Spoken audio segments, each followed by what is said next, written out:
Hello, I'm Philip Brunelle, Artistic Director and founder of Vocal Essence and choirmaster organist at Plymouth Congregational Church in Minneapolis. Well, today the composer is Sir Charles Villiers Stanford, one of the great names in English music. Stanford, along with Perry, who we had celebrated yesterday, Perry and Mackenzie, these three were known really as the founders of the English musical Renaissance. And Stanford was, of course, the unusual one because he was not English, he was Irish. He had been a music teacher. Of course, he was a composer, he was a conductor. He did not give his first piano recital until he was 7. And when he was 7, he played a program of Beethoven and Mozart. And at age 12, they say that they would put Chopin mazurkas down in front of him and he would play all of them, at least the ones that his hand was big enough to reach some of the large chords. He later, of course, did move to England. He conducted the Bach choir. He wrote 7 symphonies. And he also was the one that people thought would succeed Sir Arthur Sullivan, you know, of Gilbert and Sullivan fame, with the D'Oyly Carte Opera, but that did not happen. He is most remembered for his church anthems, and I've selected a couple just to give you a sense of Stanford's sound. It's a very romantic, very beautiful sound.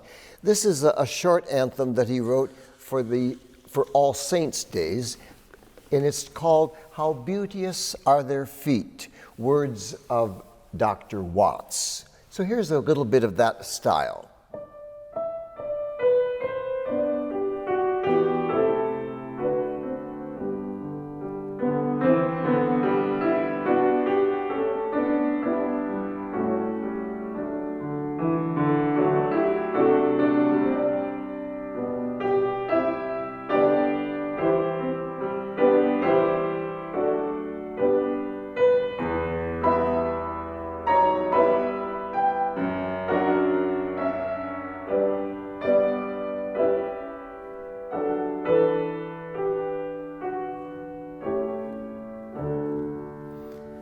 And the piece continues in that kind of beautiful style. It gets to the end of it, and it becomes very kind of majestic. And you hear...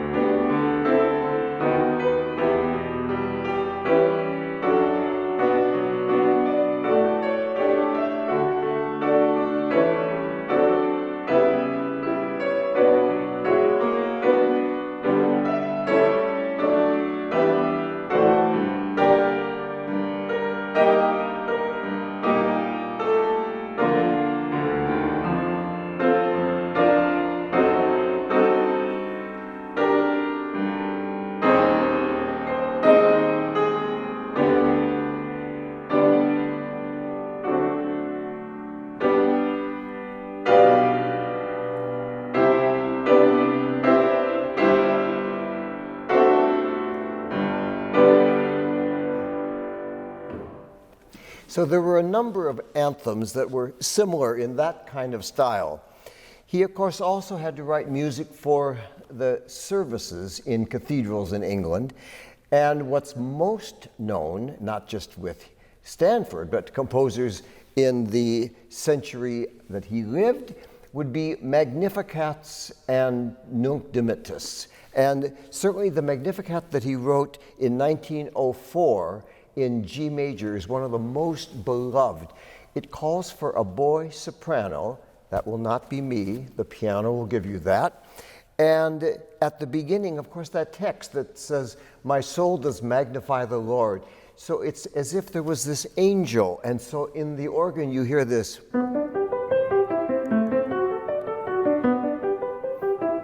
That kind of going along, and then the boy soprano comes in and sings, "My soul doth magnify the Lord, and my spirit hath rejoiced in God my Savior." And then the choir joins and comes in. I mean, it's absolutely beautiful. Of course, we've done it here at Plymouth Church a number of times, not with a boy soprano, but with one of our wonderful soprano soloists. So here's a little bit to give you an idea of his Magnificat.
So his music goes on in that beautiful, lovely style. I would also just mention that when I was in London one time early on in the 1970s, I visited Herbert Howells, who we have mentioned previously. And I remember going into his office at the Royal College of Music, and on the wall was a big picture of Stanford. There was also one of Perry. And I just remember, what did I say to this man who went so far back in history? And I said, "Oh, Dr. Howells, I see Stanford, I see Perry." And he said, "Yes, they were wonderful, they were my teachers, they are gone, but I'm still here." And that was when I first saw this photo of Charles Villiers Stanford. He also, of course, wrote a set of beautiful Latin motets. They are early works dating from the 1880s, one called, that's sung a lot, called Beati Quorum Via. The words from Psalm 119, "Blessed is the man who walks in the counsel of God." But I thought the other thing he was known for was that he, of course, did write for the organ. So I want to play a short, lovely piece because, as I said at the beginning, he was Irish. So he set a sweet melody that is on the title. It just says, "Based on an Irish church melody," which I'm sure actually you'll recognize. Music of Charles Villiers Stanford. Have a wonderful day.